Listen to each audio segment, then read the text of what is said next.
رادیہ تم نے اپنی ماں کا بھی نہیں سوچا؟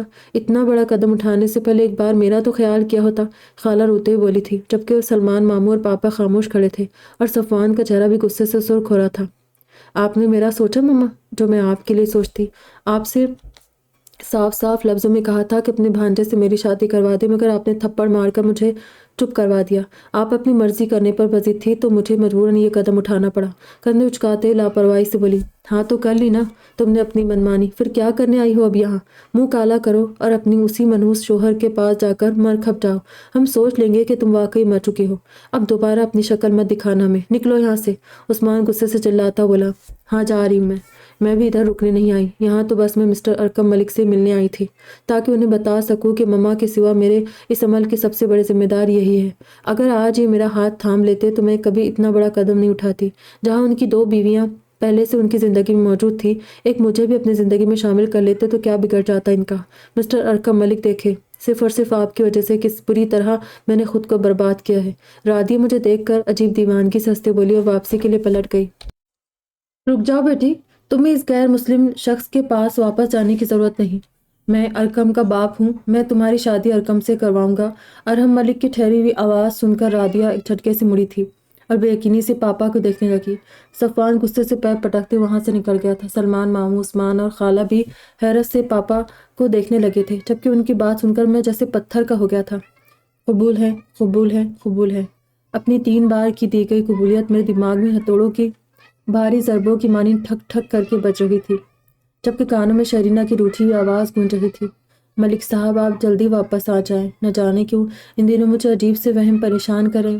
آپ ہم سے کبھی اتنی دور نہیں گئے، اب اکیلے اس ملک میں ہمارے بنا آپ تنہا رہ رہے ہیں۔ مجھے ڈر لگ رہا ہے کہ کہیں کوئی آپ کی اس خوبصورتی پر عاشق ہو گئی تو میرا اور نور کا کیا ہوگا؟ ہم دونوں آپ کو کسی اور کے ساتھ دوبارہ سے بانٹنے کا حوصلہ نہیں رکھتے۔ یہ بات شرینہ نے کچھ دن پہلے مجھ سے فون پر اس وقت کہی تھی جب میں رادیہ سے پہلی بار ملا تھا۔ ان کی کہی بات اور ان کے وہم واقعی سچ ثابت ہو گئے تھے۔ ایک لڑکی سچ مچ پر عاشق ہو گئی تھی، وہ بھی اس طرح کہ انہوں نے مجھے پانے کی کوشش میں ناکام ہو کر اپنی زندگی کے ساتھ اتنا خطرناک کھیل کھیل ڈالا۔ میں نے نکاح کے بعد واپس اپنے گھر کی راہ لی۔ میرے ذہن پر اس وقت واقعی اتنا بوجھ رکھا تھا کہ مجھے لگ رہا تھا میرا دماغ پھٹ جائے گا۔ گاڑی ڈرائیو کرتے ہوئے میں غصے اور برہمی سے کچھ دیر پہلے گزرے ان لمحوں کے بارے میں سوچنے لگا جب پاپا نے رادیہ کی شادی مجھ سے کروانے کے لیے کہا تھا اور پھر وہ رادیہ اور خالہ کو ایک الگ کمرے میں لے جا کر ان سے نہ جانے کیا بات کرنے لگے تھے۔ خالہ اور رادیہ سے بات کرنے کے کچھ ہی دیر بعد وہ باہر آئے تھے اور مجھے سب کے بیچ سے نکال کر ایک الگ کمرے میں لے گئے تھے۔ ارکم پتر، میری گل سن، تو میرا سمجھدار بیٹا ہے، تو اچھی طرح جانتا ہے کہ اگر کسی گھر کا ایک مرد بگڑتا ہے تو اس گھر کی صرف ایک نسل برباد ہوتی ہے، مگر جس گھر کی عورت بگڑ جائے اس گھر کی 7 نسلیں برباد ہو جاتی۔ پتر، بس یہ سوچ لے کہ تجھے اپنی خالہ کی نسل کو برباد ہونے سے بچانا ہے، یہی تیری ان کے ساتھ اصل محبت کا ثبوت ہوگا۔ جب تک وہ حیات ہے بیٹی کے غم پر روئے گی اور پھر مر کر اس دنیا سے چلی جائے گی۔ ان کا یہ بیٹا بھی شادی کر کے بیوی اور بچوں کے ساتھ اپنی زندگی مگن ہو جائے گا، مگر یہ نہ مانی لڑکی جذبات میں جو قدم اٹھا چکی اسے نہیں پتا کہ اقدام اس کی زندگی میں زہر گھول کر اسے نیلو نیل کر دے گا۔ پتر، جسے شادی سمجھ رہی ہے وہ شادی نہیں، نری حرام کاری ہے، کیونکہ دین کی رو سے ایک مسلمان لڑکے یا لڑکی کا کسی بھی غیر مسلم سے نکاح تب تک نہیں ہو سکتا جب تک وہ غیر مسلم لڑکا یا لڑکی حالت ایمان میں داخل نہ ہو جائے۔ اس لڑکی نے جس شخص سے شادی کی ہے، تو نے مجھے خود بتایا کہ وہ شخص اب تک غیر مسلم ہے، تو پھر اس بچی کا نکاح اس لڑکے سے کیسے ہو سکتا ہے؟ میری بات مان لے پتر، یہ تیری خالہ کے گھر کو بربادی سے بچانے کے لیے بے حد ضروری ہے۔ لڑکی اس غیر مسلم مرد کو بس اسی صورت چھوڑنے کو تیار ہے جب تو اس سے شادی کرتا ہے۔ میں اس بچی سے بات کر چکا ہوں، تیرے ساتھ نکاح ہوتے ہی اس بندے کو طلاق دے دے گی۔ پاپا لجاجت سے مجھے سمجھاتے بولے، مگر میرے دل و ذہن میں اس وقت جیسے آگ سی اٹھ رہی تھی۔ پاپا، آج سے 4 سال پہلے دادی جان نے مجھ پر دباؤ ڈال کر نور سے میرا نکاح کروا دیا۔ حالانکہ میں شرینہ کے ساتھ بے حد خوش تھا، انہیں اپنی ذات سے کوئی تکلیف دینا نہیں چاہتا تھا، پھر بھی میری وجہ سے انہیں اتنا عظیم دکھ ملا، مگر شرینہ نے ہنستے ہنستے اس درد کو برداشت کر لیا۔ نور سے میری شادی ہو گئی، میں نے انہیں اپنایا، سہارا دیا۔ اس بات پر شکر کرنے کے بجائے نور میری پہلی بیوی کو میرے نزدیک دیکھ کر اب تک جلتی کرتی ہے۔ حالانکہ یہ کام شرینہ کو کرنا چاہیے تھا کہ انہوں نے مجھے نور کے ساتھ بانٹا تھا، مگر انہوں نے خندہ پیشانی سے نور کو قبول کر لیا، جبکہ نور کا ظرف اس معاملے میں شرینہ جیسا کشادہ نہیں نکلا۔ اور اب آپ ایک بار پھر مجھ سے مزید شادی کی کہہ رہے شرینہ کی پہلے سے میری زندگی میں موجودگی کو جب نور برداشت نہیں کر سکی تو اس وقت وہ میری زندگی میں کسی تیسری عورت کی موجودگی کیسے برداشت کر سکے گی پاپا؟ پھر شرینہ کو بھی میں مزید کوئی درد دینا نہیں چاہتا، اور آپ مجھے ایک بات بتائیں کہ کیا سب کی مجبوریاں سمجھنے کو بس میں ہی رہ گیا ہوں؟ نور کے وقت بھی ان کی مجبوریوں کو سمجھنے کے لیے میں ہی تھا، اب رادیہ کے وقت بھی خالہ کی مجبوری کو میں ہی سمجھوں؟ پاپا مجھے شرینہ کے سامنے مزید ذلیل مت کروائے، اس بار تو نور بھی ہے، میں دونوں کا سامنا نہیں کر پاؤں گا، پلیز آپ ایک کام کیوں نہیں کرتے؟ آپ کے جماعت والے ساتھی بھی تو آپ کے ساتھ ہے، آپ پلیز ان میں سے کسی کو راضی کر کے کسی بھی اچھے سے بندے کے ہاتھ میں رادیہ کا ہاتھ تھما دے، بس مجھے اس معاملے میں مت گھسیٹے۔ میں نے برہمی سے بولتے ہوئے حتم المقدور پاپا کو سمجھانے کی کوشش کی، مگر وہ خاموش نظروں سے میری شکل دیکھنے لگے تھے۔ ارکم پتر، مجھے بس ایک گل سمجھا دے کہ چھوٹے چھوٹے جواز کسی کی زندگی سے زیادہ اہم ہے۔ شرینہ غصہ ہو جائے گی، نور ناراض ہو جائے گی، تو کیا انہوں نے زندگی بھر راضی نہیں ہونا تجھ سے؟ شرینہ نے جب نور کو قبول کر لیا تھا تو نور بھی اس بچی کو قبول کر لے گی۔ کم و بیش یہ لڑکی بھی نور کی طرح کے حالات کا ہی شکار ہے، بس فرق اتنا ہے کہ نور کے ساتھ جو ہوا اس میں اس کی رضا شامل نہیں تھی، مگر تیری خالہ زاد نے جو کیا وہ اپنی مرضی سے کیا۔ خود سوچ پتر، تیری ایک نیکی اس بچے کی زندگی کی گمراہیوں کے راستے پر بھٹکنے سے روک سکتی ہے۔ تیرے دل میں اللہ کے بندوں کا اتنا ڈر ہے مگر اللہ کا ڈر نہیں۔ اللہ کی مرضی سے تو ذریعہ بن سکتا اس بچی کی ہدایت کا۔ تجھ سے شادی کے بعد اللہ کی عطا سے اسے ایمان والی زندگی اور ایمان والی موت مل سکتی ہے، جبکہ کسی غیر مسلم کے ساتھ نہ اس بچی کا ایمان سلامت رہے گا اور نہ ہی وہ آخرت میں اللہ کو منہ دکھانے کے قابل رہے گی۔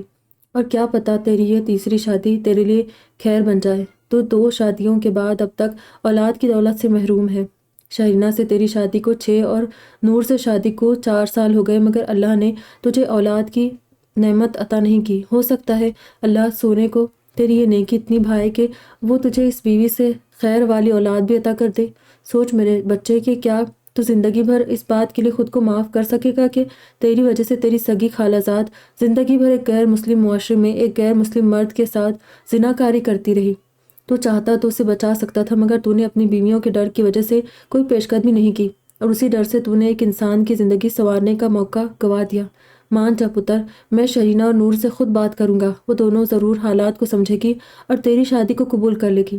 میں اس بچی کی شادی کسی اور سے بھی کروا سکتا تھا کہ عین نیکی کا کام ہے، مگر تیرے سوا کسی اور سے شادی کو راضی نہیں ہے۔ تیرے لیے ہی تو اس نے غصے میں اتنا بڑا قدم اٹھایا ہے، اب تو ہی ہے جو اس کی گئی اس بھول کو سدھار سکتا ہے۔ مان لے اپنے باپ کی بات۔ پاپا نے مجھے رادیہ سے شادی کے لیے نہ جانے کتنے ہی واسطے دے کر بالکل بے بس کر دیا تھا، اور پھر وہی ہوا جو پاپا چاہتے تھے۔ میں ان کی دلیلوں اور خالہ کے آنسوؤں کے سامنے بے بس ہو گیا، اور رادیہ مجھ سے شادی کے لیے سینڈی کو اسی وقت طلاق دینے کو راضی ہو گئی۔ وہ قانونی طور پر سینڈی کی بیوی بن چکی تھی، مگر شرعی لحاظ سے تو ان کا نکاح ہوا ہی نہیں تھا۔ وہ دونوں جو 2 دن انہوں نے سینڈی کے ساتھ اس کی بیوی بن کر گزارے تھے، وہ دین کے لحاظ سے صرف اور صرف حرام کاری ہی تھی۔ میں ایک بار 4 سال پہلے دادی کے لیے مجبور ہوا تھا، اس بار اپنی خالہ کے لیے، جو مجھ سے خاموش نگاہوں اور بہتے آنسوؤں کے ساتھ جیسے التجا کر رہی تھی کہ میں ان کی بیٹی کی زندگی برباد ہونے سے بچا لوں۔ ارکم ملک نے بولتے ہوئے جیسے تھک کر اپنا سر بیٹھ گراؤنڈ سے لگا لیا تھا۔ سب بھائی خاموش بیٹھے بس اپنے اس عظیم باپ کو دیکھ رہے تھے جنہوں نے اپنی زندگی کو اپنے بجائے دوسروں کے لیے گزارا تھا۔ ارکم ملک بھی جانتے تھے کہ جو کچھ وہ اپنی بیوی کے ماضی کے بارے میں اپنے بیٹوں کو بتا رہے، اسے سننا ان کے بیٹوں کے لیے کتنا تکلیف دہ تھا۔ ازراق کی آنکھیں باپ کی تھکی تھکی آنکھوں کو دیکھ کر نم ہوتی چلی گئی۔ ارکام بھی شدت غم سے خاموش بیٹھا اپنے پاس بیٹھے باپ کو دیکھ رہا تھا۔ اسعاد کے ہونٹ بھی جیسے سل گئے تھے، اور ارتضا کی آنکھیں ماں کے اس شرمناک ماضی کو سن کر ضبط سے سرخ ہو گئی تھی۔ اس نکاح کے بعد طوفان کی طرح بکھرے سینڈی سے رادیہ نے کن مشکلوں سے طلاق لی اور ہم کس طرح پاکستان پہنچے، یہ ایک الگ ہی کہانی تھی۔ سینڈی رادیہ سے الگ ہونا ہی نہیں چاہتا تھا، مگر پھر ہم نے بے حد مشکلوں سے سارا معاملہ ہینڈل کیا۔ خالہ آخر تک میری مشکور و ممنون ہوتی رہی۔ وہ سلمان ماموں سے پاپا اور میرے بارے میں سب جان چکی تھی کہ پاکستان میں ہمارا لائف اسٹائل کیسا ہے، تبھی وہ مطمئن تھی کہ ان کی بیٹی کنویں میں سے نکل کر کھائی میں نہیں گر رہی تھی، بلکہ اس کی مجدھار میں ڈولتی ہوئی زندگی کو اب صحیح کنارہ ملا تھا۔ بہرحال میں رادیہ کے ساتھ پاکستان واپسی کے لیے نکل گیا تھا۔ پاپا اپنی تبلیغی جماعت کو چھوڑ کر نہیں آ سکتے تھے کیونکہ انہیں ابھی پیرس کے بعد فرانس کے دوسرے شہروں میں بھی جانا تھا، مگر میرے واپس جانے سے پہلے انہوں نے گھر پر امی جان کو کال کر کے سب حالات سے باخبر ضرور کر دیا تھا، اور ساتھ ہی نور اور شرینہ کو بھی اپنی طرف سے سمجھانے کی کہہ دیا تھا۔ باقی اپنی بیویوں سے سامنا کرنے کی مکمل ذمہ داری فی الحال انہوں نے میرے کندھے پر ڈال دی تھی۔ وہ واپسی پر خود اپنے سامنے نور اور شرینہ سے بات کرنا چاہتے تھے، تب تک سارا معاملہ مجھے ہی سنبھالنا تھا۔